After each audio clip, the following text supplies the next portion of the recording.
Hello, good evening. എല്ലാ പ്രേക്ഷകർക്കും prime ടൈമിലേക്ക് സ്വാഗതം. നിങ്ങൾക്ക് അറിയുന്നത് പോലെ പുതിയ വെളിപ്പെടുത്തലുകൾ ഈ നമ്മുടെ ഇന്ത്യ പാക് സംഘർഷത്തിൻ്റെ കാര്യത്തിൽ പുറത്തു വന്നിരിക്കുകയാണ്.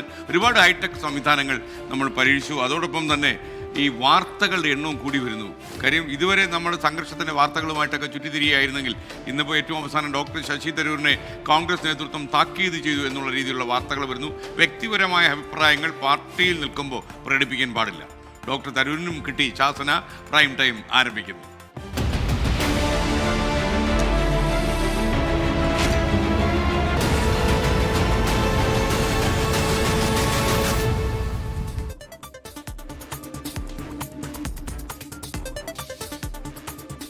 എല്ലാ പ്രിയപ്പെട്ട പ്രേക്ഷകർക്ക് ഒരിക്കൽ കൂടി സ്വാഗതം.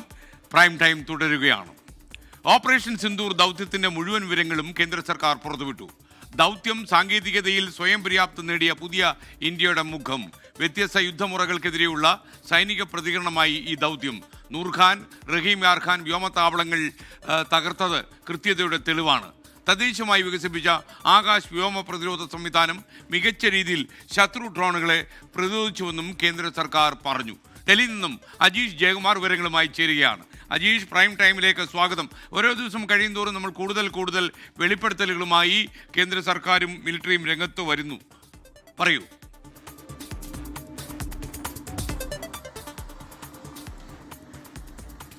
എസ്കെയിനി ഓപ്പറേഷൻ സിന്ദൂർ എന്താണെന്നും അതെങ്ങനെയാണ് അതിൽ വലിയ വിജയം നമുക്ക് നേടാനായെന്നും വ്യക്തമാക്കുന്ന ഒരു വിശദമായ കുറിപ്പ് തന്നെയാണ് കേന്ദ്ര സർക്കാർ ഇപ്പോൾ പുറത്തിറക്കിയിരിക്കുന്നത്. ഓപ്പറേഷൻ സിന്ദൂർ അത് രാജ്യത്തിന്റെ സാങ്കേതിക വളർച്ച, അതില്ലാതെ നമുക്ക് സാധ്യമാകില്ല. അത് ലോകത്തിന് മുന്നിൽ നമുക്ക് കാണിക്കാനായി ഇതായിരുന്നു ഈ കുറിപ്പിന്റെ ഒരു ആകത്തുക.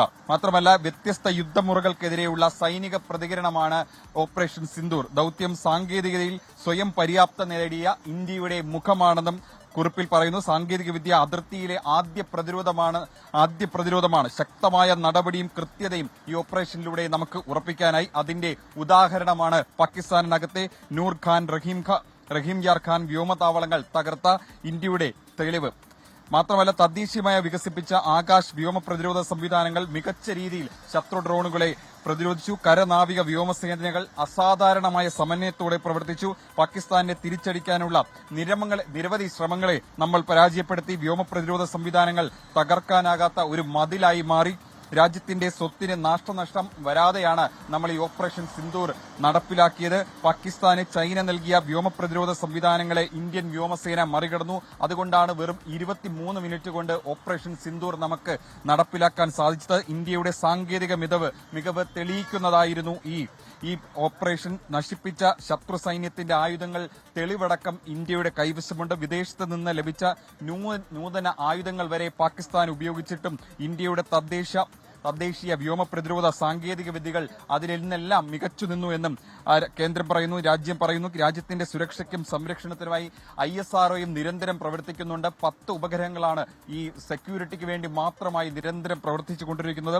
അതുകൊണ്ടാണ് ഉപഗ്രഹ ടെക്നോളജിയും ഒപ്പം തന്നെ ഡ്രോൺ ടെക്നോളജിയും ഒക്കെ ഉള്ളതുകൊണ്ടാണ് രാജ്യത്തിന് തന്ത്രപരമായ ദൌത്യം വിജയകരമായി പൂർത്തിയാക്കാനായത്. രാജ്യത്ത് വളർന്നു വരുന്ന വ്യവസായമാണ് ഈ ഡ്രോൺ ടെക്നോളജി. 2030ഓടെ ഇന്ത്യയെ ഒരു ഗ്ലോബൽ ഡ്രോൺ ഹബ്ബാക്കി മാറ്റും. 2030ഓടെ ഇന്ത്യയിലെ ഡ്രോൺ വിപണി $11 ബില്യൺ ആകും. 2024-25 പ്രതിരോധ കയറ്റുമതി 24,000 കോടി കടന്നിട്ടുണ്ട്. മാത്രമല്ല, പ്രതിരോധ മേഖലയ്ക്ക് മേക്ക് ഇൻ ഇന്ത്യ കരുത്തേകിയെന്നും രാജ്യം അവകാശപ്പെടുന്നുണ്ട്. മാത്രമല്ല, വ്യക്തമായ സൈനിക കാഴ്ചപ്പാട് രാജ്യത്തെ ജനങ്ങളെ സംരക്ഷിക്കുന്നതിനോടൊപ്പം തന്നെ 21ാം നൂറ്റാണ്ടിലെ ഏറ്റവും വലിയ ഹൈടെക് സൈനിക ശക്തി എന്ന റോൾ ഉറപ്പാക്കാനും പ്രാപ്തമാക്കിയെന്നും ഈ കേന്ദ്ര സർക്കാർ വ്യക്തമാക്കുന്നുണ്ട്. മൊത്തത്തിൽ ആകെ പറഞ്ഞു കഴിഞ്ഞാൽ ഓപ്പറേഷൻ സിന്ദൂർ എന്താണെന്നും സാങ്കേതിക വിദ്യയിൽ ഇന്ത്യ കൈവരിച്ച നേട്ടമെന്താണെന്നും ഒരു സൈനിക ശക്തി എന്ന നിലയിൽ ലോകത്തിന് മുന്നിൽ തല ഉയർത്തി നിൽക്കാൻ പാകത്തിൽ ഓപ്പറേഷൻ സിന്ദൂർ വിജയകരമായി നടപ്പാക്കിയെന്നും കേന്ദ്ര സർക്കാർ അവകാശപ്പെടുന്നുണ്ട്. അങ്ങനെയാണ് ഈ ഓപ്പറേഷൻ സിന്ദൂർ, അതിനുശേഷം നടന്ന പാകിസ്ഥാന്റെ ആക്രമണം, ഇന്ത്യ നൽകിയ തിരിച്ചടി, പ്രത്യാക്രമണം, അതിന്റെ എല്ലാ വിവരങ്ങളും മുഴുവൻ വിവരിച്ചുകൊണ്ടുള്ള ഒരു കുറിപ്പാണ് കേന്ദ്ര സർക്കാർ ഇപ്പോൾ പുറത്തിറക്കിയിരിക്കുന്നത്. താങ്ക് യു അജീഷ് ജയകുമാറാണ് വിവരങ്ങൾ നൽകിയത്. സുജാത പറയുന്നു, എല്ലാം കാണാനും കേൾക്കാനും നമ്മുടെ ജന്മം ഇനിയും ബാക്കിയായി. എന്താണാവോ ഇങ്ങനെയൊക്കെ ചിന്തിക്കാൻ കാര്യം വൈകുന്നേരത്ത്? അങ്ങനെയൊന്നും ആവശ്യമില്ല കേട്ടോ. പിന്നെയും ചന്തുവിൻ്റെ ജീവിതം ബാക്കിയായി എന്ന് വേണ്ടി സിനിമയെ കേട്ടതുപോലെ ആയിപ്പോയല്ലോ. ഓക്കെ, നമ്മളിനി അടുത്ത വാർത്തയിലേക്ക്. അബദ്ധത്തിൽ അതിർത്തി കടന്നതിന് പാക് സേന കസ്റ്റഡിയിലെടുത്ത BSF ജവാനെ ഇന്ന് വിട്ടയച്ചു. അട്ടാരി അതിർത്തി വഴിയാണ് പശ്ചിമബംഗാൾ സ്വദേശി പൂർണ്ണം കുമാർ ഷായെ കൈമാറിയത്. ഇന്ത്യൻ കസ്റ്റഡിയിലായിരുന്ന പാക് സൈനികനെ പാകിസ്ഥാന് വിട്ടു നൽകുകയും ചെയ്തു. ആശങ്കകൾക്കൊടുവിൽ പൂർണ്ണം കുമാർ ഷായുടെ കുടുംബത്തിന്റെ കാത്തിരിപ്പിന് വിരാമം. ഗർഭിണിയായ ഭാര്യ രജനിക്കും 7 വയസ്സുള്ള മകനും സന്തോഷത്തിന്റെ ദിനം. 20 ദിവസത്തിന് ശേഷമാണ് BSF ജവാനെ പാകിസ്ഥാൻ വിട്ടയച്ചത്. പഞ്ചാബിലെ ഫിറോസ്പൂരിൽ അന്താരാഷ്ട്ര അതിർത്തി അബദ്ധത്തിൽ മറികടന്ന പൂർണ്ണം കുമാർ ഷായെ പാക് റേഞ്ചേഴ്സ് കസ്റ്റഡിയിലെടുക്കുകയായിരുന്നു. ഏപ്രിൽ 23-നായിരുന്നു സംഭവം. അതിർത്തിയിൽ കർഷകരെ നിരീക്ഷിച്ചുകൊണ്ടിരിക്കുകയായിരുന്നു ജവാൻ പിടിയിലായത്. സമീപത്തെ മരച്ചുവട്ടിൽ വിശ്രമിക്കുമ്പോഴായിരുന്നു അതിർത്തി കടന്നെന്നാരോപിച്ച് പാക് റേഞ്ചേഴ്സ് കസ്റ്റഡിയിലെടുത്തത്. ഇരു രാജ്യങ്ങളുടെയും ഫ്ളാഗ് മീറ്റിംഗിൽ മോചനം ചർച്ചയായിരുന്നെങ്കിലും അതിർത്തി അശാന്തമായതോടെ ചർച്ചകൾ നിലച്ചു. ഇരു രാജ്യങ്ങൾ തമ്മിൽ വെടിനിർത്തൽ ധാരണ നിലവിൽ വന്നതിന് പിന്നാലെയാണ് ജവാന്റെ മോചനം സാധ്യമായത്. ഇന്ത്യൻ കസ്റ്റഡിയിലായിരുന്ന പാക് റേഞ്ചറെയും വിട്ടയച്ചു. 24 ഡൽഹി. മറ്റൊരു വാർത്തയിലേക്ക് നമ്മൾ പോവുകയാണ്. സിന്ധു നദീജല കരാർ മരവിപ്പിച്ചത് പുനഃപരിശോധിക്കണമെന്ന് ഇന്ത്യയോട് പാകിസ്ഥാൻ ആവശ്യപ്പെട്ടു. ഇക്കാര്യം ആവശ്യപ്പെട്ട പാകിസ്ഥാൻ ഇന്ത്യക്ക് കത്തെഴുതി. അതിനിടെ തുർക്കി ഇനോനു സർവകലാശാലയുമായുള്ള കരാർ ജവഹർലാൽ നെഹ്റു യൂണിവേഴ്സിറ്റി റദ്ദാക്കി. തുർക്കി ഇനോനു സർവകലാശാലയുമായുള്ള കരാറാണ് JNU റദ്ദാക്കിയത്. ദേശീയ സുരക്ഷ പരിഗണിച്ചുകൊണ്ടാണ് ഈ തീരുമാനം എടുത്തത്. അച്യുതൻ വിവരങ്ങളുമായി ചേരുന്നു. അച്യുതൻ, സർവകലാശാല തലത്തിലുള്ള ഉടമ്പടികളും റദ്ദ് ചെയ്യപ്പെടുന്നു. ഈ യുദ്ധസമയത്ത്, ഈ സംഘർഷ സമയത്ത് തുർക്കി നമ്മളെ തള്ളിപ്പറഞ്ഞു എന്ന് മാത്രമല്ല, പാകിസ്ഥാനെ അവർ സഹായിക്കുകയും ചെയ്തു. എന്നാൽ നമ്മുടെ സഹായങ്ങളൊക്കെ ആവശ്യമുള്ളപ്പോൾ ഏറ്റുവാങ്ങുകയും ചെയ്തു.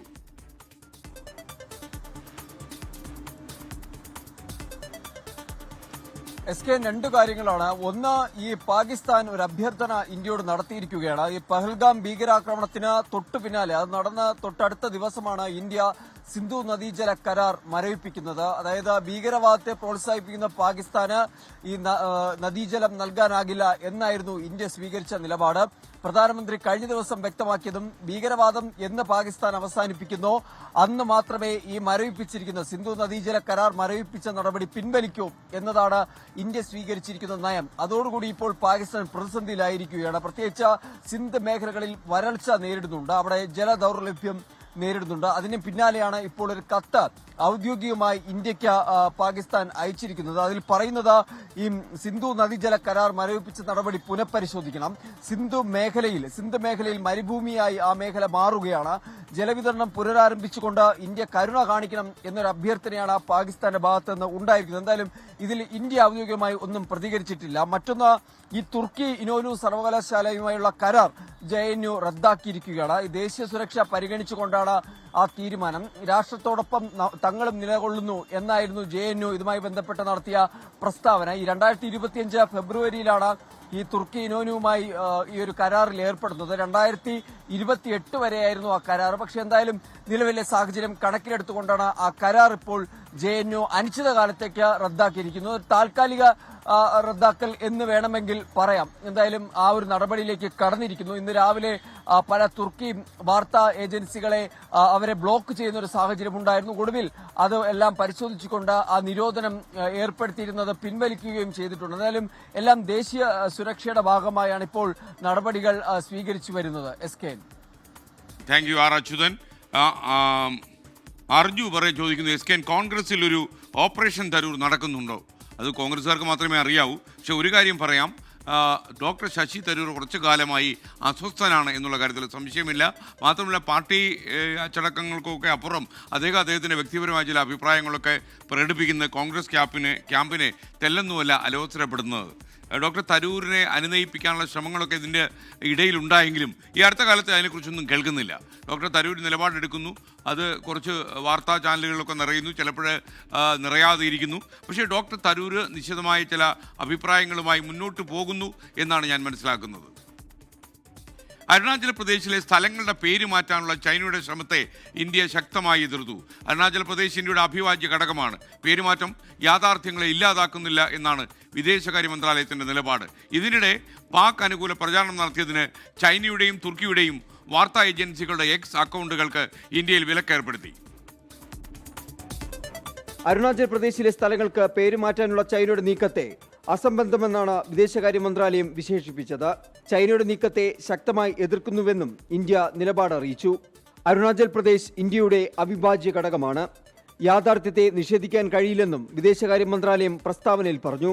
2024 ചൈന അരുണാചൽ പ്രദേശിലെ 30 സ്ഥലങ്ങൾക്ക് പുതിയ പേരുകൾ നൽകിയിരുന്നു. ചൈന അവകാശവാദം ഉന്നയിക്കുന്ന അരുണാചൽ പ്രദേശിലെ സ്ഥലങ്ങളുടെ ചൈനീസ് പേരുകളുടെ പട്ടിക ബെയ്ജിംഗ് വീണ്ടും പുറത്തിറക്കിയതിന് പിന്നാലെയാണ് വിദേശകാര്യ മന്ത്രാലയം പ്രസ്താവന ഇറക്കിയത്. ഇന്ത്യ പാക് സംഘർഷ സമയത്ത് പാക് സ്പോൺസർ പ്രചാരണം നടത്തിയ ചൈനയുടെയും തുർക്കിയുടെയും വാർത്താ മാധ്യമങ്ങൾക്കെതിരെ ഇന്ത്യ നടപടി സ്വീകരിച്ചു. ചൈനീസ് പത്രം ഗ്ലോബൽ ടൈംസിന്റെ ഇന്ത്യയിലെ എക്സ് അക്കൗണ്ടിന് വിലക്കേർപ്പെടുത്തി. ചൈനയുടെ ഔദ്യോഗിക വാർത്താ ഏജൻസിയായ സിൻഹുവ ന്യൂസിനെയും രാജ്യത്ത് നിരോധിച്ചു. തുർക്കിയുടെ പബ്ലിക് ബ്രോഡ്കാസ്റ്റായ TRT വേൾഡിനെതിരെയാണ് നടപടി. TRT വേൾഡിന്റെ രാജ്യത്തെ സമൂഹമാധ്യമ അക്കൗണ്ടുകൾ നിരോധിച്ചു. സമൂഹമാധ്യമങ്ങളിലൂടെ പാക് അനുകൂല പ്രചാരണം വ്യാപകമായി നടത്തിയെന്ന് കണ്ടെത്തിയതിനെ തുടർന്നാണ് ഇന്ത്യയുടെ നടപടി. കൂടുതൽ സമൂഹമാധ്യമ അക്കൗണ്ടുകളും നിരീക്ഷിച്ചു വരികയാണ്. 24 ഡൽഹി. ഷെരീഫ് കോയാമോൻ ചോദിക്കുന്നു, SK ആ ലേഡി അടിച്ച അഡ്വക്കേറ്റിൻ്റെ കാര്യം എന്തായി?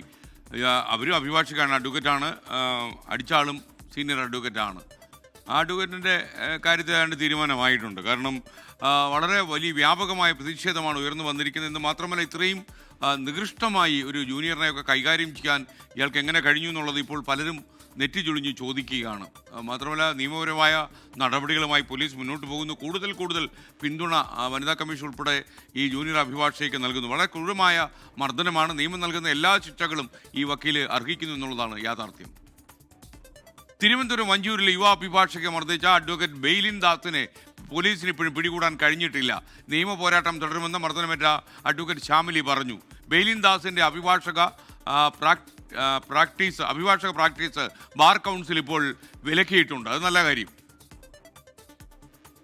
പരുക്കേറ്റ ശ്യാമിലിക്ക് മന്ത്രിമാർ നേരിട്ടെത്തി പിന്തുണ നൽകുമ്പോഴും പ്രതിയെ പിടികൂടാനാകാതെ ഇരുട്ടിൽ തപ്പുകയാണ് പോലീസ്. 24 മണിക്കൂർ പിന്നിട്ടിട്ടും ബെയ്ലിൻ ദാസിനെ കുറിച്ച് സൂചനകളില്ല. ഒളിവിലിരുന്ന് മുൻകൂർ ജാമ്യം നേടാനുള്ള നീക്കങ്ങളും ബെയ്ലിൻ ആരംഭിച്ചു. ബെയ്ലിൻ ദാസിന് നോട്ടീസ് അയക്കാനാണ് ബാർ കൗൺസിൽ തീരുമാനം. പ്രാക്ടീസും വിലക്കി. ഇത്രയും നിന്ദ്യമായ നടപടി ചെയ്ത അഭിഭാഷകൻ ബെയ്ലിൻ ദാസിനെ ഇന്നു മുതൽ പ്രാക്ടീസ് ചെയ്യുന്നതിൽ നിന്നും കേരള ബാർ കൗൺസിൽ വിലക്കിയിരിക്കുന്നു. അസാധാരണമായതിൽ അസാധാരണമാണ്. അതുകൊണ്ട് തന്നെ ബാർ കൗൺസിലും ഒരു അസാധാരണ നടപടികളിലേക്ക് കടന്നിരിക്കുകയാണ്. പ്രതിയെ ഓഫീസിൽ നിന്ന് കസ്റ്റഡിയിലെടുക്കാനുള്ള പോലീസ് ശ്രമം തടഞ്ഞ ബാർ കൗൺസിൽ നടപടിക്കെതിരെ മന്ത്രി വി ശിവൻകുട്ടി രംഗത്തെത്തി. പരുക്കേറ്റ ശ്യാമിലിയെ മന്ത്രി പി രാജീവും സന്ദർശിച്ചു. നീതി ലഭിക്കും വരെ പോരാടുമെന്ന് അഡ്വക്കേറ്റ് ശ്യാമിലി. എത്രയും പെട്ടെന്ന് നീതി കിട്ടണമെന്നുള്ള രീതി തന്നെയാണ് അവർ ഓരോ കാര്യങ്ങളും ചെയ്യുന്നത്. മുൻപ് മർദ്ദിച്ചിട്ടുണ്ട്. അത് ഇത്രയ്ക്കും ബ്രോഷല്ല, അത് മർദ്ദനം മുഖത്ത് കൈവച്ചു. അതുകൊണ്ടാണ് ഞാൻ അടിച്ചു എന്ന് പറഞ്ഞത്. ഗർഭിണിയായിരുന്ന സമയത്താണ്. വനിതാ കമ്മീഷൻ ശ്യാമിലിയുടെ മൊഴി രേഖപ്പെടുത്തി. ശ്യാമിലിയുമായി ബെയ്ലിൻ ദാസിന്റെ ഓഫീസിലെത്തിയ പോലീസ് സഹപ്രവർത്തകരിൽ നിന്ന് വിവരങ്ങൾ ശേഖരിച്ചു.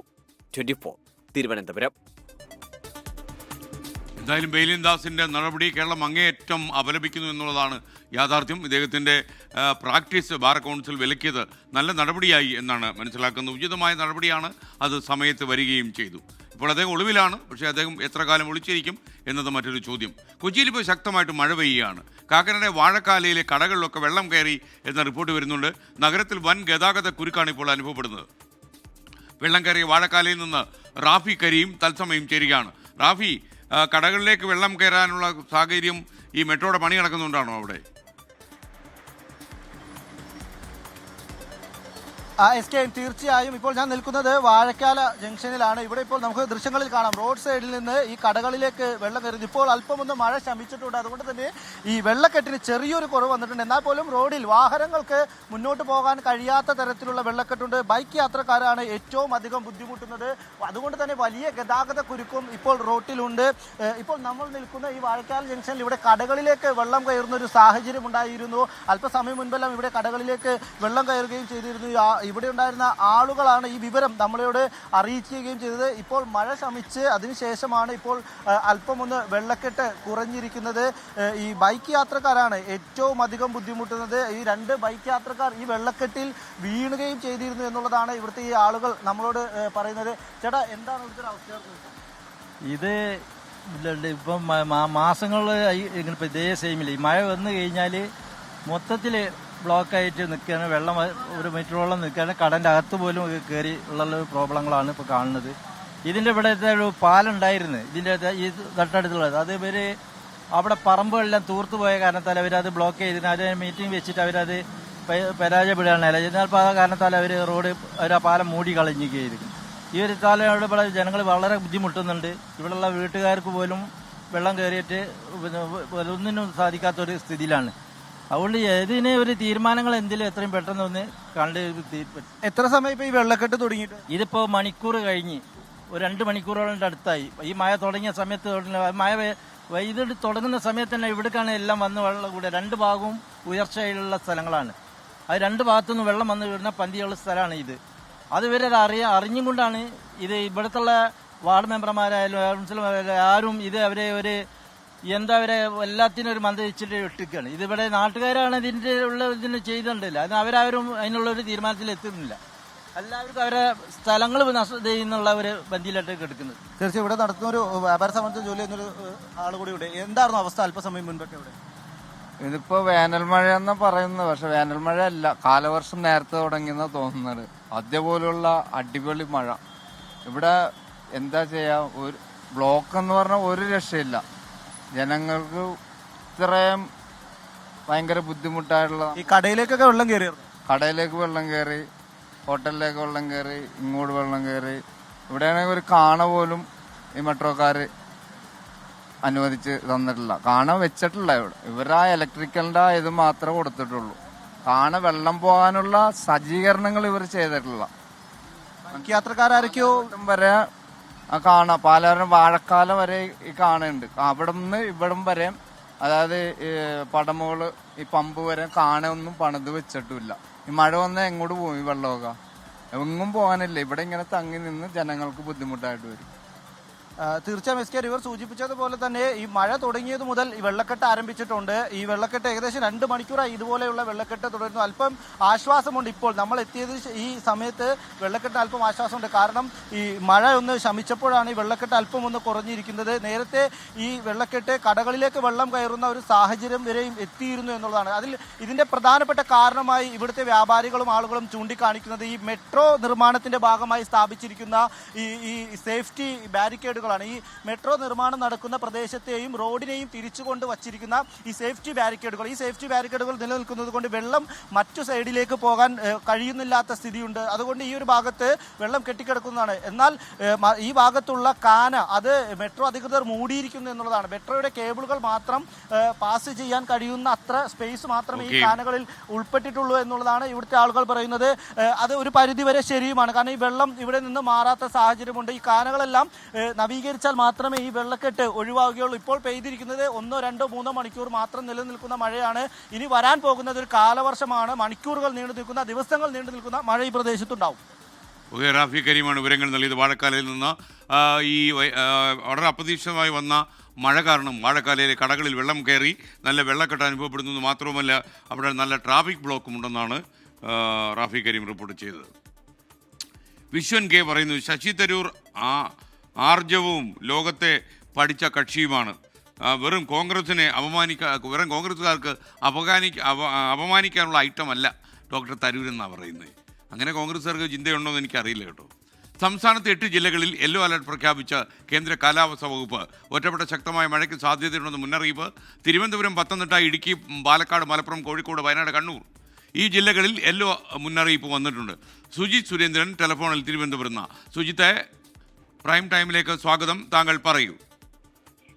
സംസ്ഥാനത്ത് വേനൽമഴ തുടരുകയാണ്. ആൻഡമാൻ ദ്വീപ് സമൂഹത്തിൽ കാലവർഷം തുടങ്ങിയതായി കാലാവസ്ഥാ വകുപ്പ് അറിയിച്ചിരുന്നു. വരുന്ന 3-4 ദിവസത്തിനകം കന്യാകുമാരി മേഖലയിലേക്ക് മഴ എത്തിച്ചേരും. മെയ് 27-ന് കേരളത്തിൽ മഴ എത്തേണ്ടതാണ്. ഇതിന് 4 ദിവസം മുൻപോ മഴ തുടങ്ങാനുള്ള സാധ്യതയാണുള്ളത്. നിലവിൽ 8 ജില്ലകളിലാണ് യെല്ലോ അലർട്ട് പ്രഖ്യാപിച്ചിരിക്കുന്നത്. തിരുവനന്തപുരം, പത്തനംതിട്ട, ഇടുക്കി, പാലക്കാട്, മലപ്പുറം, കോഴിക്കോട്, വയനാട്, കണ്ണൂർ ജില്ലകളിലാണ് യെല്ലോ മുന്നറിയിപ്പുള്ളത്. ഇത്തവണ കൂടുതൽ മഴ സാധാരണയേക്കാൾ ലഭിക്കുമെന്നുള്ള പ്രവചനമാണ് ഉള്ളത്. അതുപോലെ തന്നെ മൺസൂണിന് അനുകൂലമാണ് കാലാവസ്ഥ എന്ന് ശാസ്ത്രജ്ഞർ പറയുന്നുണ്ട്. സാധാരണ ജൂൺ മുതൽ സെപ്റ്റംബർ വരെ നീളുന്ന കാലവർഷക്കാലത്ത് 87 സെന്റിമീറ്റർ മഴയാണ് രാജ്യത്ത് ലഭിക്കുന്നത്. എന്തായാലും ഇത്തവണ കൂടുതൽ മഴ ലഭിക്കും എന്നാണ് കാലാവസ്ഥാ കേന്ദ്രം അറിയിക്കുന്നത്. എന്നാൽ 8 ജില്ലകളിൽ യെല്ലോ അലർട്ട് പ്രഖ്യാപിച്ചിരിക്കുന്നു. സുജിത് സുരേന്ദ്രനാണ് ടെലിഫോൺ ഉണ്ടായിരുന്നത്. ഷെമി പറയുന്നു 1 മണിക്കൂർ മഴ നിന്ന് പെയ്താൽ തിരുവനന്തപുരത്തെ തമ്പാനൂരും ഇത് തന്നെയാണ് അവസ്ഥ. ഇടവപ്പാതി തുടങ്ങുമോ എന്താകുമോ അവസ്ഥ. തിരുവനന്തപുരത്തൊക്കെ വെള്ളം കയറാൻ വളരെ എളുപ്പമാണ് എന്നുള്ള കാര്യം നമുക്കറിയാം. അപ്പോൾ ഇത്തവണത്തെ കാലവർഷ സമയത്ത് എന്ത് സംഭവിക്കുന്നു കണ്ട് കാത്തിരുന്ന് കാണാം. ഡോക്ടർ ശശി തരൂർ എംപിയെ താക്കീത് ചെയ്ത കോൺഗ്രസ് നേതൃത്വം. വ്യക്തിപരമായ അഭിപ്രായങ്ങൾ പറയാനുള്ള സമയമല്ല ഇത്. പാർട്ടിയുടെ അഭിപ്രായം പൊതുസമൂഹത്തിൽ അവതരിപ്പിക്കണം. ഇന്ത്യ പാക് സംഘർഷത്തിൽ പാർട്ടി നിലപാടിന് വിരുദ്ധമായി ഡോക്ടർ തരൂർ പ്രതികരിച്ച സാഹചര്യത്തിലാണ് താക്കീത് വന്നത്. അജീഷ് ജയകുമാർ ഡൽഹിയിൽ നിന്ന്. അജീഷ്, ഡോക്ടർ ശശി തരൂരിൻ്റെ പ്രസ്താവന കോൺഗ്രസ് ക്യാമ്പിനെ അലോസരപ്പെടുത്തിയെന്നാണോ നമ്മൾ മനസ്സിലാക്കേണ്ടത്?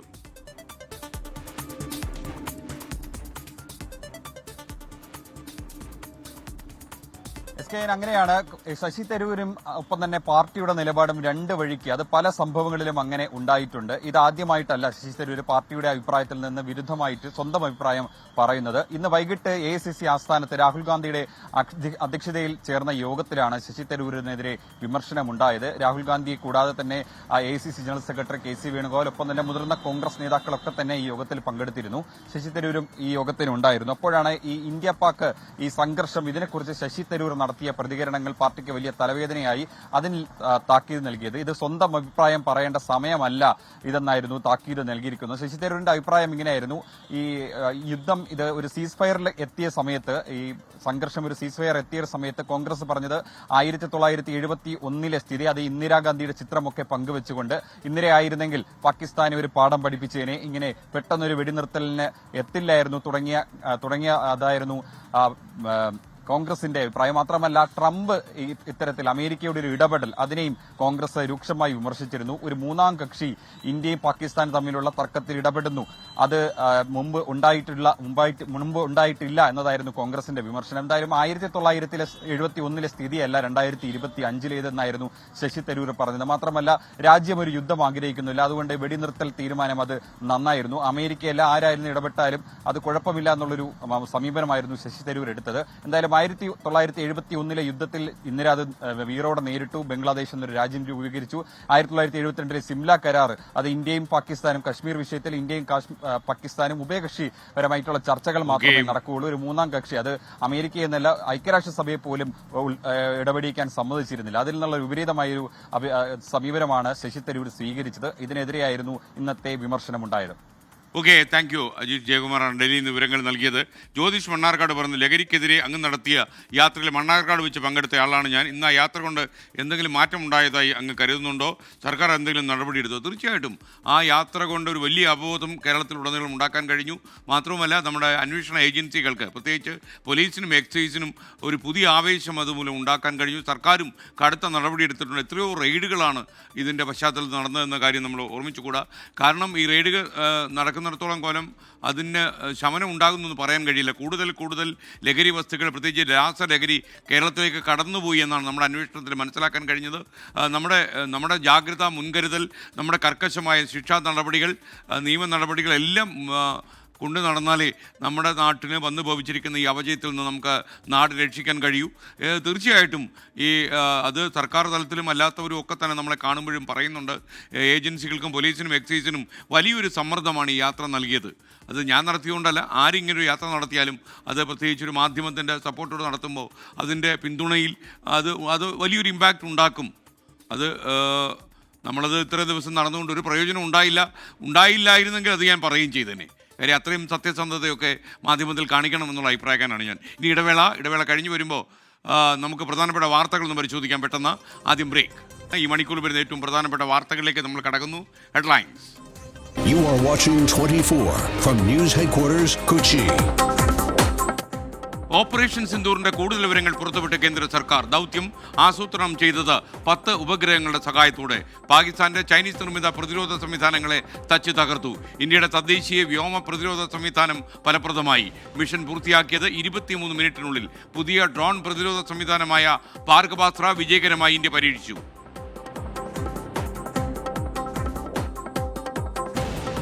സിന്ധു നദീജല കരാർ മരവിപ്പിച്ച നടപടി പിൻവലിക്കണമെന്ന് ഇന്ത്യയോട് അപേക്ഷിച്ച Pakistan.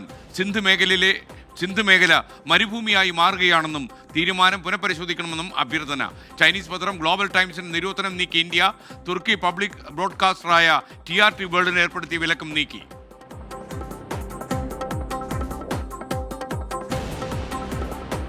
Colonel Sophia Qureshi അധിക്ഷേപിച്ച BJP മന്ത്രിക്കെതിരെ കേസെടുക്കാൻ മധ്യപ്രദേശ് ഹൈക്കോടതിയുടെ നിർദ്ദേശം. വിവാദ പരാമർശത്തിൽ മന്ത്രി വിജയ് ഷായെ തള്ളി BJP ദേശീയ ജനറൽ സെക്രട്ടറി VL സന്തോഷ്. രാജ്യവ്യാപകമായി ജയ്ഹിന്ദ് റാലികൾ സംഘടിപ്പിക്കാൻ കോൺഗ്രസ്. വെടിനിർത്തൽ വിഷയത്തിൽ പാർട്ടി നിലപാടിന് വിരുദ്ധമായി സംസാരിച്ച ഡോക്ടർ ശശി തരൂർ MPക്ക് വിമർശനം.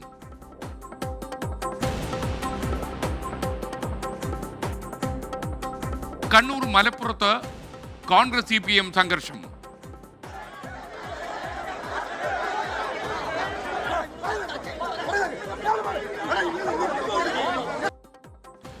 കണ്ണൂർ മലപ്പട്ടത്താണ് കോൺഗ്രസിന്റെയും CPMന്റെയും സംഘർഷം ഉണ്ടായത്. പ്രവർത്തകർ ഏറ്റുമുട്ടി. യൂത്ത് കോൺഗ്രസ് പദയാത്രയ്ക്കിടെ ലോക്കൽ കമ്മിറ്റി ഓഫീസിന് നേരെ കല്ലെറിഞ്ഞെന്ന് CPM.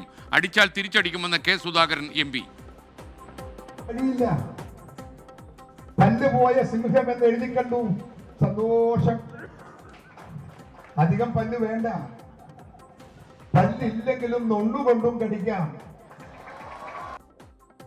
പോലീസിനെതിരെ യൂത്ത് കോൺഗ്രസ് സംസ്ഥാന അധ്യക്ഷൻ രാഹുൽ മാങ്കൂട്ടത്തിൽ MLA.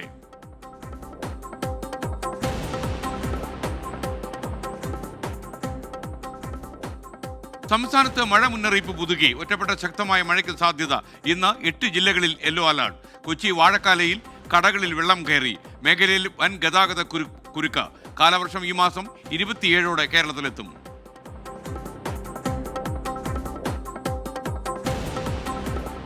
തിരുവനന്തപുരം വഞ്ചിയൂരിൽ അഭിഭാഷകയെ മർദ്ദിച്ച അഡ്വക്കേറ്റ് ബെയിലിൻ ദാസിനെതിരെ ബാർ കൗൺസിലിന്റെ അച്ചടക്ക നടപടി വന്നു. പ്രാക്ടീസിന് വിലക്കേർപ്പെടുത്തി. പ്രതിയെ പിടികൂടാൻ കഴിയാത്ത പോലീസ് മർദ്ദനമേറ്റ അഡ്വക്കേറ്റ് ശ്യാമിലിയെ നിയമമന്ത്രി P രാജീവ് സന്ദർശിച്ചു. അന്വേഷണത്തിൽ പൂർണ്ണ തൃപ്തിയെന്നും നിയമ പോരാട്ടം തുടരുമെന്നും അഭിഭാഷക.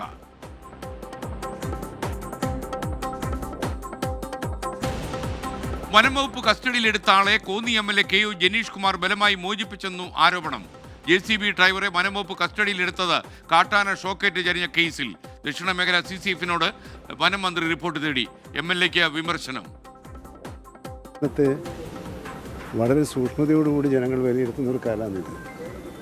ആ കാലത്ത് നമ്മൾ ചെയ്യുന്ന പ്രവൃത്തികൾ ചെയ്യുമ്പോൾ വളരെ ശ്രദ്ധിച്ച് വേണം ചെയ്യാൻ എന്ന് മാത്രമേ എനിക്ക് അതിനെപ്പറ്റി പറയാം. ആരെതിർത്താലും ജനങ്ങൾക്കൊപ്പമെന്ന് KU ജനീഷ് കുമാർ MLA.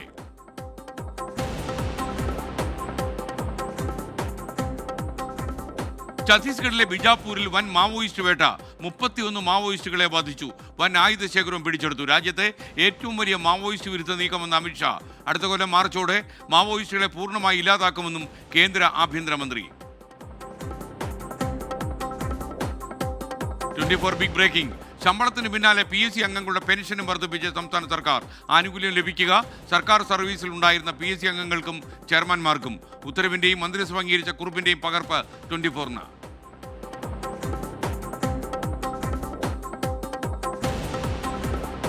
കരിപ്പൂരിൽ വീണ്ടും ലഹരിവേട്ട. 34 കിലോ ഹൈബ്രിഡ് കഞ്ചാവും രാസലഹരിയും പിടികൂടി. ചോക്ലേറ്റിലും ബിസ്ക്കറ്റിലും കലർത്തി MDMA കടത്തിയത് 3 സ്ത്രീകൾ ഉൾപ്പെട്ട സംഘം. ലഹരി എത്തിച്ചത് കോലാലംപൂരിൽ നിന്ന്. പാലക്കാട് മണ്ണാർക്കാട് ബിവറേജസിന് മുന്നിലെ തർക്കത്തിനിടെ ഒരാളെ കുത്തിക്കൊലപ്പെടുത്തി. 2 പേർ കസ്റ്റഡിയിലായി. തിരുവനന്തപുരം കിളിമാനൂരിൽ മദ്യപാനത്തിനിടെ സുഹൃത്ത് യുവാവിന്റെ കഴുത്തറുത്തു.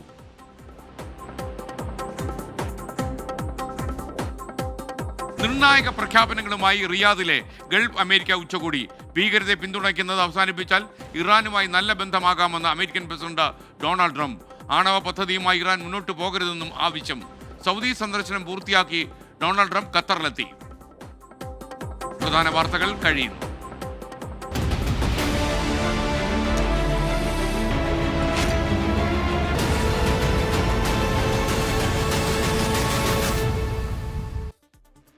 കാട്ടാന ഷോക്കേറ്റ് ചരിഞ്ഞ സംഭവത്തിൽ വനംവകുപ്പ് കസ്റ്റഡിയിലെടുത്ത ആളെ KU ജനീഷ് കുമാർ MLA കോന്നിയിൽ ബലമായി മോചിപ്പിച്ചുവെന്ന ആരോപണം. വനംവകുപ്പിന്റെ നിയമവിരുദ്ധ ഇടപെടലിലാണ് ചോദ്യം ചെയ്തതെന്ന് MLA വിശദീകരിച്ചു. സംഭവത്തിൽ ദക്ഷിണ മേഖല CCFനോട് വനമന്ത്രി AK ശശീന്ദ്രൻ ഇന്ന് റിപ്പോർട്ട് തേടിയിട്ടുണ്ട്. മനുഷ്യനെ ക്ഷമിക്കുന്നതിനും സഹിക്കുന്നതിനും പരിധികളുണ്ട്. മനസ്സിലായല്ലോ? പരിധികളുണ്ട്. അവിടെ മനുഷ്യൻ ചാകാൻ തുടങ്ങുക. ആന കയറി കത്തിക്കും. രണ്ടാമത് ഇവിടെ നക്സലുകൾ വരും. മനസ്സിലായോ? ഓഫീസിലെത്തിയ MLA അസഭ്യം പറഞ്ഞുവെന്നും കസ്റ്റഡിയിലെടുത്ത ആളെ അനുമതിയില്ലാതെ കൊണ്ടുപോയെന്നും വനംവകുപ്പ് ഉദ്യോഗസ്ഥർ. ജനീഷ് കുമാർ സാറ് വന്ന് എന്താണ് സ്റ്റേഷൻ സ്റ്റാഫിനെയും റേഞ്ച് ഓഫീസറെയും ഡെപ്യൂട്ടി സാറിനെ എല്ലാം വളരെ മോശമായി സംസാരിച്ച് സ്റ്റേഷനിൽ ജനമധ്യത്തിൽ വെച്ചിട്ടാണ് അത്രയും പ്രവർത്തകരുടെ മുന്നിൽ വെച്ച് നമ്മൾ അവഹേളിച്ച് സംസാരിച്ച് ഈ പ്രതിയെ ഇറക്കിക്കൊണ്ടുപോയത്. കോന്നി ഡിവൈഎസ്പി ഉൾപ്പെടെ പോലീസ് ഉദ്യോഗസ്ഥർ ഓഫീസിലുണ്ടായിരുന്നു. കോന്നി കുളത്തുമണ്ണിൽ കാട്ടാന ഷോക്കേറ്റ് ചരിഞ്ഞ സംഭവത്തിൽ തോട്ടം കരാറിനെടുത്തയാളെ വനംവകുപ്പ് പ്രതി ചേർത്തിരുന്നു. പിന്നാലെ ഇയാളുടെ സഹായിയെ മൊഴി രേഖപ്പെടുത്തുന്നതിനായി വനംവകുപ്പ് കസ്റ്റഡിയിലെടുത്തു. കസ്റ്റഡി നിയമവിരുദ്ധമെന്നും നാട്ടുകാരെ കള്ളക്കേസിൽ കൊടുക്കാനാണ് വനംവകുപ്പ് ശ്രമിക്കുന്നതെന്നും KU ജനീഷ് കുമാർ MLA 24നോട്. പാവപ്പെട്ട ആളുകളെല്ലാം ഭീഷണിപ്പെടുത്തി ഈ കേസ് അടിച്ചേൽപ്പിക്കാൻ ശ്രമിക്കുന്നു. ആ ഒരു ഘട്ടത്തിലാണ് അവിടെ അങ്ങനെ ഒരു ഇടപെടൽ നടത്തേണ്ടി വന്നത്. ഞാൻ ആരെയും മോചിപ്പിച്ചിട്ടില്ല. ഞാൻ അവിടെ പോകുമ്പോൾ ഈ ജനങ്ങളുണ്ട്, ജനപ്രതിനിധികളുണ്ട്, പോലീസ് DYSP ഉണ്ട്, അവരുടെ എല്ലാം സാന്നിധ്യത്തിലാണ് പോയത്. അവരുടെ എല്ലാം ഇടപെടൽ അതാണ് അവിടെ ഉണ്ടായതില്ലേ. പോലീസ് തന്നെയാണ് പരിശോധിച്ചത്.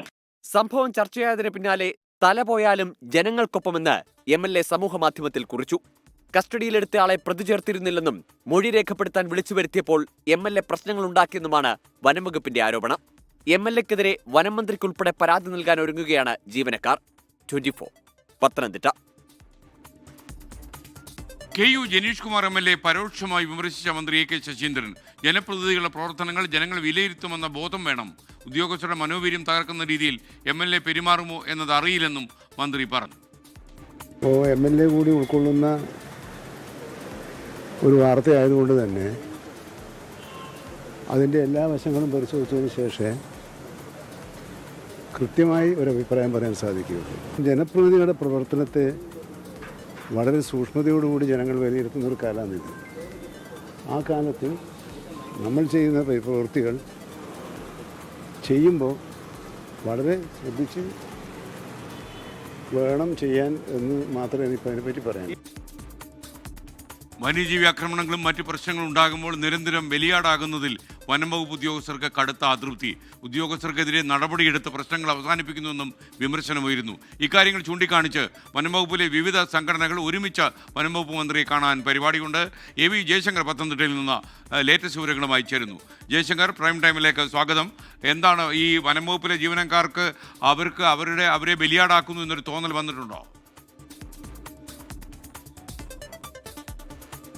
അതായത് SKN കഴിഞ്ഞ കുറേ കാലമായി സംസ്ഥാനത്തെ വന്യജീവി ആക്രമണങ്ങളും ഒപ്പം സമാനമായ മറ്റ് സംഭവങ്ങളും ഉണ്ടാകുമ്പോൾ വന്യജീവി വിഷയവുമായി ബന്ധപ്പെട്ടെല്ലാം ജനങ്ങളെയൊക്കെ തണുപ്പിക്കാൻ ഈ വനംവകുപ്പ് ഉദ്യോഗസ്ഥർക്കെതിരെ നടപടിയെടുത്തുകൊണ്ട് പ്രശ്നം പരിഹരിക്കുന്നു എന്നാണ് ഉദ്യോഗസ്ഥരുടെ ഒരു നിലപാട്. ഈ പ്രശ്നങ്ങളുടെ പേരിൽ ഉദ്യോഗസ്ഥരെ ബലിയാടാക്കുന്നു എന്നാണ് ഇവർ സ്വകാര്യമായി സംസാരിക്കുന്ന ഘട്ടത്തിലൊക്കെ തന്നെ പറയുന്നത്. ഈ താഴെത്തട്ടിലുള്ള ഉദ്യോഗസ്ഥർക്കെതിരെയാണ് കൂടുതൽ നടപടി വരുന്നത്. RFO തലത്തിൽ ഉൾപ്പെടെ ഇത്തരത്തിൽ നിരന്തരം സംസ്ഥാനത്ത് നടപടി ഉണ്ടായ പല കഥകളും ഇവർ സ്വകാര്യ സംഭാഷണത്തിൽ നമ്മോട് പറയുകയും ചെയ്യുന്നുണ്ട്. ഈ ഉദ്യോഗസ്ഥർക്കെതിരെ നടപടി എടുക്കുന്നതിനപ്പുറത്തേക്ക് ഈ വിഷയവുമായി ബന്ധപ്പെട്ട് മറ്റ് നടപടികൾ ഉണ്ടാകുന്നില്ല. ആ പ്രശ്നം അങ്ങനെ തണുപ്പിക്കുകയാണ്, അതിന് തങ്ങളെ ഇരയാക്കുന്നു എന്നാണ് ഈ ഉദ്യോഗസ്ഥരുടെ ഒരു ആക്ഷേപം. വിഷയം മന്ത്രിയുടെ ശ്രദ്ധയിൽ ചൂണ്ടിക്കാണിക്കാനാണ് നിലവിൽ വിവിധ സംഘടനകളുടെ തീരുമാനം. സംഘടനാ തലത്തിൽ ഇത് ആലോചിച്ചതിന് ശേഷം മന്ത്രിയുടെ മുന്നിലേക്ക് ഈ വിഷയം എത്തിക്കാനാണ് നിലവിൽ ആലോചിക്കുന്നത്. ഇങ്ങനെ നിരന്തരമായി കാര്യങ്ങൾ നടക്കുമ്പോൾ തങ്ങൾക്ക് സ്വസ്ഥമായി നിയമപരമായി ജോലി ചെയ്യാനുള്ള ഒരു സാഹചര്യം ഇല്ലാതാകുന്നു എന്നാണ് ഉദ്യോഗസ്ഥർ പറയുന്നത്. അത് തങ്ങളുടെ തൊഴിലിനെ ബാധിക്കും.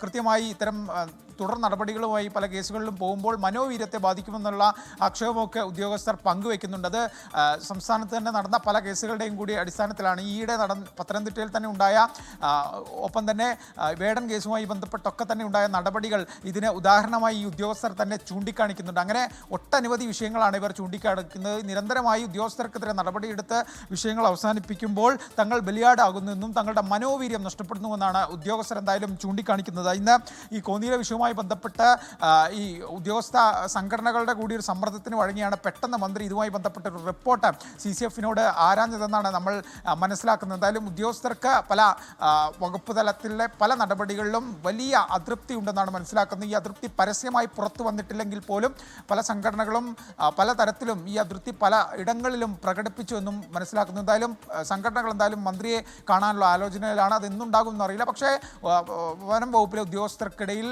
പല നടപടികളിലും വലിയ അതൃപ്തി പുകയുകയാണ്. Okay, thank you. സുപ്രീം കോടതിയുടെ 52ാം ചീഫ് ജസ്റ്റിസായി ജസ്റ്റിസ് BR ഗവായ് ഇന്ന് സത്യപ്രതിജ്ഞ ചെയ്ത് അധികാരമേറ്റു. രാഷ്ട്രപതി ദ്രൗപദി മുർമു സത്യവാചകം ചൊല്ലിക്കൊടുത്തു. ദളിത് വിഭാഗത്തിൽ നിന്നും ജസ്റ്റിസ് KG ബാലകൃഷ്ണന് ശേഷം സുപ്രീം കോടതി ചീഫ് ജസ്റ്റിസ് ആകുന്ന രണ്ടാമത്തെ വ്യക്തിയാണ് മഹാരാഷ്ട്രയിലെ അമരാവതിയിലെ ജസ്റ്റിസ് VR ഗവായി. കേരള മുൻ ഗവർണറായിരുന്ന RS ഗവായിയുടെ മകനാണ് പുതിയ ചീഫ് ജസ്റ്റിസ്. मैं भूषण रामकृष्ण गवई जो भारत के उच्चतम न्यायालय का मुख्य न्यायमूर्ति नियुक्त हुआ हूँ, सत्यनिष्ठा से प्रतिज्ञा करता हूँ. രാഷ്ട്രപതി ഭവനിലെ ചടങ്ങിൽ രാഷ്ട്രപതി ദ്രൗപദി മുർമുവാണ് സത്യവാചകം ചൊല്ലിക്കൊടുത്തത്. കേരള മുൻ ഗവർണർ RS ഗവായിയുടെ മകനാണ് ഭൂഷണൻ രാമകൃഷ്ണ ഗവായി എന്ന BR ഗവായി. 16 വർഷക്കാലത്തോളം ബോംബെ ഹൈക്കോടതി ജഡ്ജിയായിരുന്ന BR ഗവായി 2019 സുപ്രീം കോടതി ജഡ്ജിയായി ഉയർത്തപ്പെടുന്നത്. 200ഓളം വിധിന്യായങ്ങൾ ജസ്റ്റിസ് BR ഗവായിയുടേതായിട്ടുണ്ട്. ബുൾഡോസർ രാജിനെതിരായ വിധി, AAP നേതാവ് മനീഷ് സിസോദിയുടെ ജാമ്യം, 2016 നോട്ടു നിരോധന തീരുമാനം ശരിവച്ച വിധി, ഇലക്ടറൽ ബോണ്ട് ഭരണഘടനാ വിരുദ്ധമാണെന്ന വിധി എന്നിവ ജസ്റ്റിസ് ഗവായിയെ ശ്രദ്ധേയനാക്കി. ബുൾഡോസർ രാജ് ഭരണഘടനാ വിരുദ്ധമാണെന്നും ജഡ്ജിമാരെ പോലെ പെരുമാറാൻ ഉദ്യോഗസ്ഥർക്ക് അധികാരമില്ലെന്നും അങ്ങനെ പ്രവർത്തിച്ചാൽ കടുത്ത ശിക്ഷാ നടപടികൾ നേരിടേണ്ടി വരുമെന്നും ഗവായി വിധിയിൽ എഴുതി. ജമ്മുകാശ്മീരിന്റെ പ്രത്യേക പദവി റദ്ദാക്കിയ കേസിലെ സുപ്രീം കോടതിയുടെ 5-അംഗ ഭരണഘടനാ ബെഞ്ചിലെ അംഗവുമായിരുന്നു ഗവായി. രാഷ്ട്രപതി ഭവനിൽ നടന്ന സത്യപ്രതിജ്ഞാ ചടങ്ങിൽ പ്രധാനമന്ത്രി നരേന്ദ്രമോദിയും കേന്ദ്രമന്ത്രിമാരും മുൻ ചീഫ് ജസ്റ്റിസ് സഞ്ജീവ് ഖന്നയും സുപ്രീം കോടതിയിലെ മറ്റ് ജഡ്ജിമാരും പങ്കെടുത്തു. 6 മാസക്കാലത്തിനു ശേഷം ഈ വരുന്ന നവംബറിൽ BR ഗവായി വിരമിക്കും. 24 ഡൽഹി. ചന്ദ്രൻ ചെറിയിൽ പറയുന്നു, അർത്ഥസത്യങ്ങളുമായി വാർത്ത നൽകരുത്. SKN PSC അംഗങ്ങളുടെ പെൻഷൻ വർദ്ധിപ്പിച്ചത് കോടതി ഉത്തരവ് പ്രകാരമാണ്. അത് വാർത്തയിൽ ഇപ്പോൾ പറഞ്ഞില്ല. ഇപ്പോഴും വാർത്തയിൽ പറഞ്ഞിട്ടുണ്ടെന്നാണ് എൻ്റെ ഓർമ്മ എന്നോട് പറയുന്നത്. ഇന്ന് പോയപ്പോഴെല്ലാം ഇത് പറഞ്ഞിരുന്നു. കോടതി ഉത്തരവ് കൊണ്ടാണ് ഇങ്ങനെ ഒരു തീരുമാനം സർക്കാർ എടുത്തതെന്ന കാര്യത്തിൽ 2 പക്ഷമില്ല. പക്ഷേ നമ്മുടെ ആശാ വർക്കേഴ്സൊക്കെ അവിടെ സമരം കിടക്കുക ചില്ലറ വർധനയ്ക്ക് വേണ്ടി. മറക്കരുത്. ചന്ദ്രൻ ചെറിയിൽ മനസ്സിലാകുന്നുണ്ടല്ലോ കാര്യങ്ങൾ. മുസ്ലിം ലീഗിൻ്റെ ദേശീയ കൗൺസിൽ യോഗം നാളെ ചെന്നൈയിൽ. ലീഗിന് പാർലമെന്റിന് അകത്തും പുറത്തും വലിയ നേട്ടമുണ്ടാക്കാൻ കഴിഞ്ഞെന്ന് ദേശീയ ജനറൽ സെക്രട്ടറി PK കുഞ്ഞാലിക്കുട്ടി 24നോട് പറഞ്ഞു. തീവ്രവാദ പ്രസ്ഥാനങ്ങളിൽ നിന്ന് യുവാക്കളെ അകറ്റി നിർത്തുന്നതിൽ ലീഗ് പ്രധാനപ്പെട്ട റോൾ വഹിച്ചതായി ദേശീയ രാഷ്ട്രീയകാര്യ സമിതി ചെയർമാൻ സാദിഖ് അലി ശിഹാബ് തങ്ങൾ വ്യക്തമാക്കി. ചെന്നൈയിൽ നിന്നും മുഹമ്മദ് റഗീസ് തയ്യാറാക്കിയ റിപ്പോർട്ട്. മുസ്ലിം ലീഗ് ദേശീയ കൗൺസിൽ യോഗം ചെന്നൈയിൽ ചേരാനിരിക്കുകയാണ്. പ്രധാനപ്പെട്ട നേതാക്കളൊക്കെ ചെന്നൈയിൽ എത്തിയിട്ടുണ്ട്. എന്തായാലും കായികമില്ലത്തിൻ്റെ മണ്ണിൽ വീണ്ടും ഒരു ദേശീയ കൗൺസിൽ വന്നിരിക്കുകയാണ്, യോഗം വന്നിരിക്കുകയാണ്. നാളെ പ്രധാനപ്പെട്ട അജണ്ടയായി കണക്കാക്കുന്നത് പുതിയ ഭാരവാഹികളുടെ ഒരു തെരഞ്ഞെടുപ്പും മറ്റുമൊക്കെയാണ്. അപ്പോൾ ഒരു 2 വർഷത്തെ ഒരു പെർഫോമൻസ് ഗ്രാഫ് എങ്ങനെയാണ് കുഞ്ഞാലിക്കുട്ടി സാഹിബ് കാണുന്നത്? അല്ല, വളരെ നല്ല പെർഫോമൻസ് അല്ലേ ഇത്തവണ. ഇപ്പോൾ വഖഫ് ബില്ല് വന്നു. Parliamentary party leader Basheer Sahib ഇവിടെ തന്നെ ഉണ്ട്. ചോദിക്കാം, പാർലമെൻറ്റിൽ വളരെ നല്ല മറ്റ് MP മാരുണ്ട്. ഞങ്ങളെ സംബന്ധിച്ചിടത്തോളം സംഘടനാപരമായി നോക്കുകയാണെന്നുണ്ടെങ്കിൽ കഴിഞ്ഞ കായികമില്ലത്ത് സൗദത്തിൻ്റെ ഇനോഗ്രേഷൻ വരാൻ പോകുന്നു. അത് പ്രവർത്തകന്മാരുടെ ഒരു സ്വപ്നമായിരുന്നു. ആ ഡ്രീം പൂർത്തീകരിക്കാൻ പോവാണ്. 75ാം വാർഷികം ഈ ചെന്നൈയിൽ വെച്ച് നടന്ന വലിയ സംഭവമായിരുന്നു. സംഭവബഹുലമായ വർഷങ്ങളാണ് കടന്നുപോയത്. ഇനി സംഭവപരമായ വർഷങ്ങളാണ് വരാനിരിക്കുന്നത്. അപ്പോൾ അതുകൊണ്ട് തന്നെ അതിനനുസരിച്ച് പുതിയ ഭാരവാഹികളും കാര്യങ്ങളൊക്കെ സെലക്ഷനും കാര്യങ്ങളൊക്കെയാണ് ഈ പ്രാവശ്യത്തെ അജണ്ട. മണ്ഡലങ്ങളിൽ നിർണായക ശക്തിയായി മാറുന്നതിൽ ലീഗിന് ഇപ്പോഴും ആ ഒരു സ്ട്രൈക്ക് റേറ്റ് കിട്ടിയിട്ടില്ല എന്ന് പറഞ്ഞാൽ അതെന്തായിരിക്കും കമൻറ്റ്? അതർത്ഥമില്ല. വളരെ ആക്റ്റീവായിരുന്നു മുസ്ലിം ലീഗ്. മാത്രമല്ല, വളരെ നന്നായിട്ട് മുസ്ലിം ലീഗിന് ഇവിടെ കുഞ്ഞാലിക്കുട്ടി ചൂണ്ടിക്കാണിച്ചതുപോലെ ദേശീയ പ്രശ്നങ്ങളിൽ, രാജ്യം നേരിടുന്ന പ്രശ്നങ്ങളിൽ എല്ലാ മേഖലകളിലും ശക്തിയായി ഇടപെടുവാനും അതിൽ മാറ്റങ്ങൾ സൃഷ്ടിക്കുവാനുമുള്ള ചാലകശക്തിയായി തീരാനും മുസ്ലിം ലീഗ് സാധിച്ചിട്ടുണ്ട്. പിന്നെ 5 അംഗ ബലമുള്ള ഒരു പാർലമെൻ്ററി പാർട്ടിയാണ് മുസ്ലിം ലീഗിലുള്ളത്. വളരെ ഫലപ്രദമാണ്. പാർലമെൻറ്റിൽ ലോക്സഭയിൽ 3 പേരും രാജ്യസഭയിൽ 2 പേരും നല്ല റെക്കോർഡ് പെർഫോമൻസാണ് നടത്തിയിട്ടുള്ളത്. ഒരുപാട് തീവ്ര സ്വഭാവമുള്ള ഇത്തരത്തിൽ മതത്തിൻ്റെ പേരിൽ തന്നെ രൂപീകരിക്കപ്പെടുന്ന പാർട്ടികൾ കേരളത്തിൽ അധികരിച്ചു വരികയാണ്. അപ്പോൾ അതിനെ ചെറുക്കുന്നതിൽ, അതിലേക്ക് യുവത്വം കടന്നു പോകുന്നത് ചെറുക്കുന്നതിൽ ലീഗിന് ഫലപ്രദമായ റോള് വഹിക്കാൻ ഇപ്പോൾ കഴിയുന്നുണ്ടോ?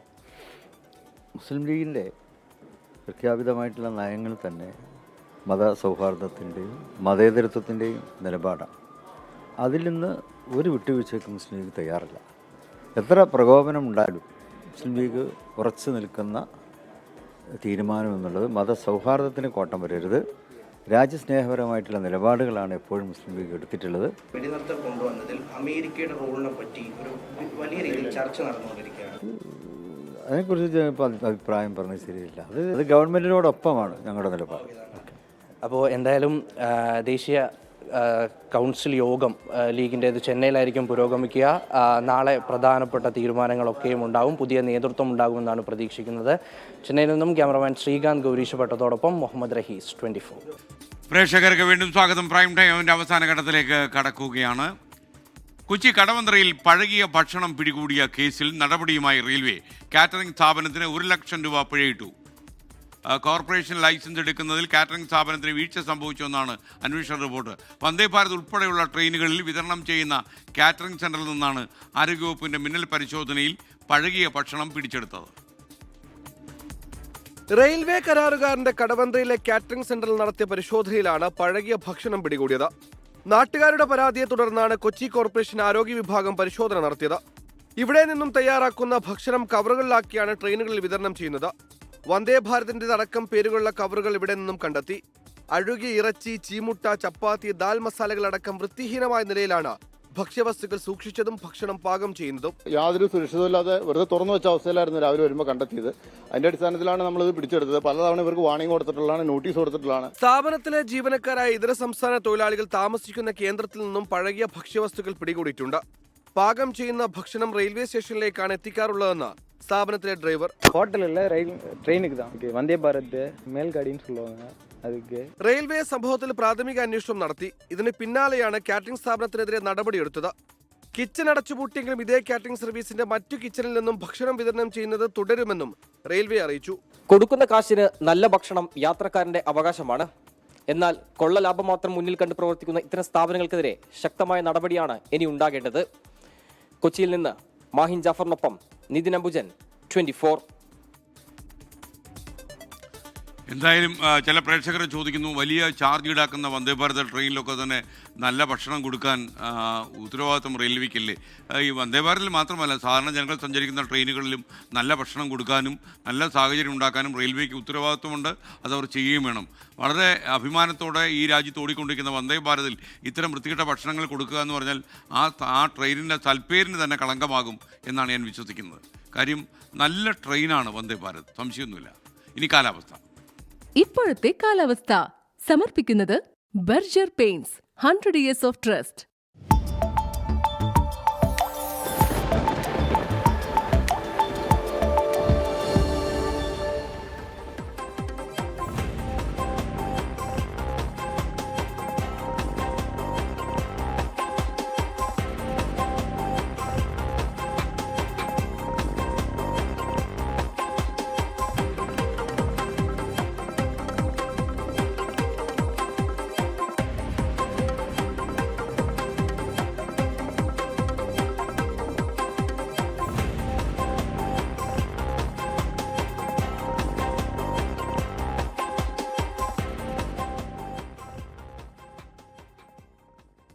കൊല്ലം പുനലൂർ റെയിൽവേ ട്രാക്കിൽ മൃതദേഹം കണ്ടെത്തിയ സംഭവം ഒരു കൊലപാതകമാണെന്ന് തെളിഞ്ഞു. തൂത്തുക്കുടി സ്വദേശി സെന്തിൽകുമാറിനെയാണ് സഹയാത്രികൻ ചെങ്കോട്ട സ്വദേശി കുട്ടിരാജ കൊലപ്പെടുത്തിയത്. മദ്യലഹരിയിൽ ട്രെയിനിൽ നിന്ന് തള്ളിയിട്ട് കൊലപ്പെടുത്തിയെന്നാണ് പോലീസ് പറയുന്നത്. കുട്ടിരാജ പുനലൂർ റെയിൽവേ പോലീസിന്റെ കസ്റ്റഡിയിലാണ് ഇപ്പോൾ. ആദ്യം ഒരു മൃതദേഹം കണ്ടെത്തിയെന്ന രീതിയിലായിരുന്നു വാർത്ത. എന്നാൽ ഇതൊരു കൊലപാതകമാണെന്നാണ് ഇപ്പോൾ റെയിൽവേ പോലീസ് കണ്ടെത്തിയിരിക്കുന്നത്. ഇതോടെ പ്രൈം ടൈം അവസാനിക്കുന്നു. നിങ്ങൾക്കെല്ലാവർക്കും ഒരു നല്ല രാത്രി ഞാൻ നേരുന്നു. Good night.